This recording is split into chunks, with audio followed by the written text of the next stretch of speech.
Pour lui, les réformes électorales, oui, mais il faut les développements. Il faut développer les pays, parce qu'une fois que le pays est développé, beaucoup de gens ne vont pas s'intéresser à la politique comme actuellement. Monsieur Hugues Mbouem, bienvenue. Merci, monsieur Jean-David Kilolo. Merci pour l'invitation. Voilà, pour vous, c'est plus le développement que ce qui se passe au niveau de l'Assemblée nationale. Pour vous, c'est du théâtre. Il faut un développement dans tous les secteurs. Bon, je vais relativiser un peu s'il faut, il faut parler comme tel. Mais en effet, j'estime que la question sur la loi électorale, elle est cruciale, elle est fondamentale parce qu'elle balise la voie sur les prochaines échéances électorales. Mais la plus grande question que nous posons est la suivante. Depuis un bon bout de temps, je vais dire depuis même les années 60 jusqu'à ces jours, les politiques ont fait croire à la population que c'était juste les élections qui étaient le sort, qui sont en fait les fondamentaux pour amener les développements. Alors nous disons que c'est vrai, les élections ne sont qu'un moyen dont les développements est la finalité.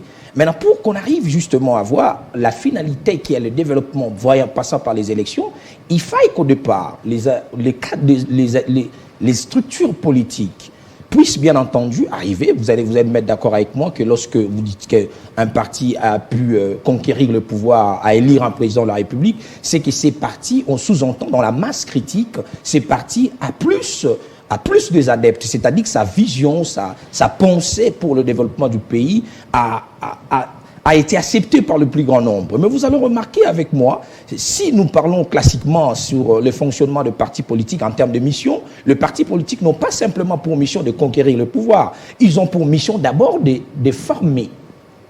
Et puis, ils ont une autre mission, c'est celle d'informer. Et ensuite vient la conquête du pouvoir. Alors, si vous vous mettez d'accord avec moi, dans notre pays, nous avons plus de 800 partis politiques. 800 partis politiques. Donc, c'est-à-dire nous avons 800 idéologies. Papa David, vous serez d'accord avec moi, on ne peut pas développer un pays avec 800 idéologies. Alors il faut. Et donc pour nous pensons que la démarche à faire à notre niveau, ici en tant que courant, nous pensons qu'il faille à tout prix qu'on se mette un peu d'accord sur la marche que nous voulons donner, le sens que nous voulons donner à cet avenir, à ces Alors vous voulez donner quoi? Qu'est-ce que vous voulez? C'est pourquoi nous disons, nous disons, la loi électorale, c'est un débat de politique. Vous savez que les politiciens, après chaque cycle, ils engagent ces débats pour leurs intérêts. Vous allez voir, après, ils vont se mettre d'accord, ils se retrouveront sur la même table, ils se mettront d'accord, et puis le mal va rester. Alors que le pays connaît des retards immenses. Vous savez que ces pays, nous sommes un pays au cœur de l'Afrique. Le Congo devrait jouer un rôle stratégique sur le plan africain, si pas sur le plan mondial, par rapport à tout ce que nous possédons comme matière première. Mais il n'y a pas ce que, si vous voulez, il n'y a pas ce que j'appelle l'intelligence stratégique. Il n'y a pas un raisonnement cohérent sur la vision dans le long terme, dans le court terme. Donc vous avez des politiques qui cristallisent les débats autour des personnes, autour des lois électorales, mais qui, au finish, ne favorisent pas l'émergence d'un État. Alors, qui va favoriser l'émergence de cet État? C'est pourquoi Parce qu'actuellement, ce sont les politiques qui sont aux commandes, ce sont eux qui donnent des injonctions. Pour parler de développement, est-ce que ça sera aujourd'hui ou ça sera peut-être dans des calendes grecques? Mais justement, par rapport à cela, je pense qu'il y a un document très important que nous ne tenons pas compte dans ce pays, le document stratégique de développement, ou même le plan de document... C'est très théorique, ça, non, mais en fait, au-delà de la Constitution, qui est la loi fondamentale, qui articule la manière dont une société doit être conduite, il y a ce qu'on appelle les fondamentaux, donc les clés sur lesquelles les perspectives, les politiques nationales sont définies. Les documents stratégiques de développement, ça sert pour nous comme une boussole. Je crois que c'est le rôle du ministre du Plan qui doit faire ce travail-là au-delà des connotations, au-delà des couleurs politiques, pour nous amener vers une direction, pour que nous sachions, si nous avons élu monsieur tel, il fera telle chose, il aura... Si nous élisons monsieur tel, au-delà des programmes qu'il avait présentés pendant la campagne électorale, il nous fera ça, ça. Nous sommes dans un pays, monsieur Jean-David, vous êtes d'accord avec moi, que nous sommes dans un pays comme s'il n'y a pas de boussole. C'est comme s'il n'y a pas de vision. Nous sommes en train de patauger. Alors, pour qu'il y ait la vision. C'est la raison pour laquelle je pense que l'élaboration de documents, de plan national de développement stratégique sera le premier élément sur lequel l'on peut commencer à se projeter. Et bien entendu, parce que vous avez dit, vous parlez justement de la classe politique, moi je m'inscris dans la logique de Vilfredo Pareto. Il voit l'émergence de la société par la rotation des élites.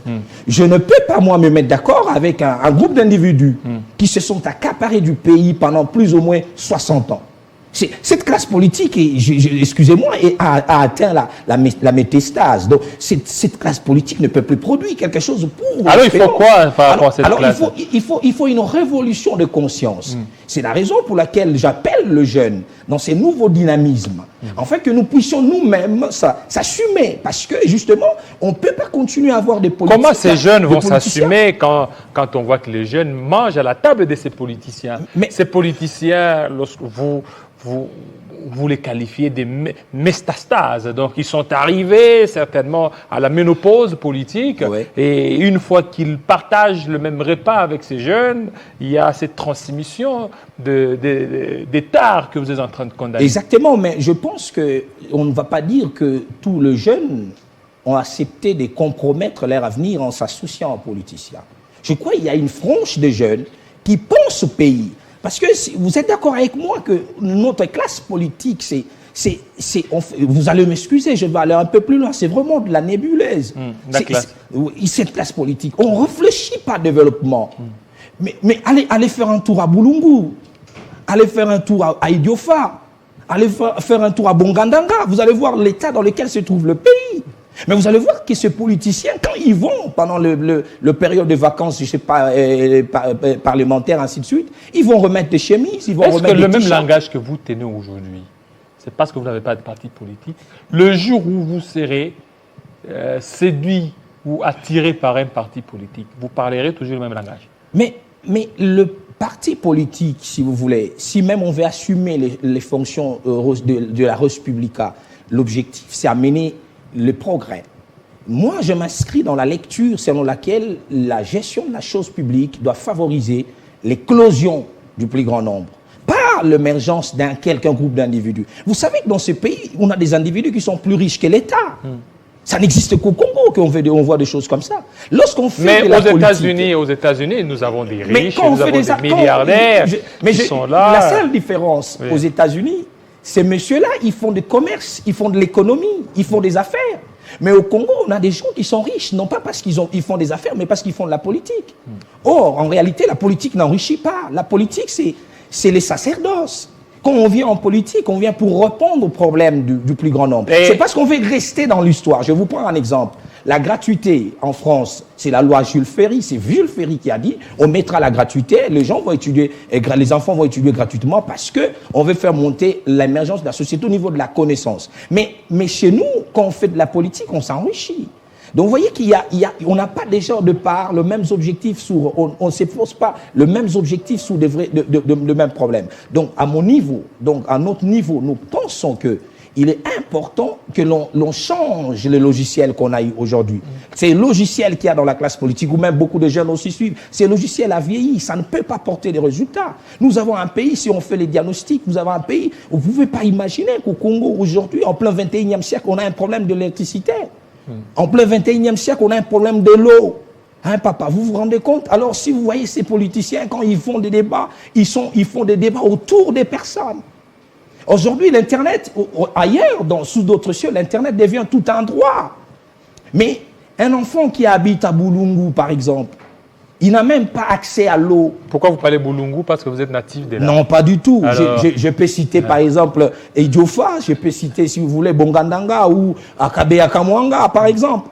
Il connaît même pas, il sait même pas c'est quoi l'électricité. Et pour vous, la politique, ça ne vous intéresse pas? Vous pouvez pas faire la politique. Je pense que si. Parce que vous êtes là, on sent la fougue de la jeunesse, on vous sent très, très fier de parler de développement, mais les politiques vous suivent, hein. Ils peuvent certainement vous ramasser et puis vous changez de langage. La plupart des gens qui ont été sur ces mêmes fauteuils sont devenus des politiques, ils tenaient toujours le même langage, actuellement ils ont changé. Moi, si la politique doit m'intéresser, je réitère ce que j'ai dit tantôt, doit servir à l'amélioration de la qualité de la vie du plus grand nombre. C'est ça notre mission. En fait, ça même la définition de la politique. Mais si on doit concevoir la politique au sens que tel que nous la concevons aujourd'hui, en tout cas à mon avis, je préfère faire autre chose que de m'intégrer à la politique. Merci beaucoup, M. Hugues Mbouem, de votre passage. Hugues Israël, pour parler certainement du développement. Pour vous, les histoires, c'est révolu. Il faut vraiment une classe, un logiciel rénové. Rénové, un logiciel nouveau. Nouveau, effectivement. Alors, on va parler cette fois-ci de la politique. C'est avec des individus. Alors, Médard Kankolongo, tout de suite.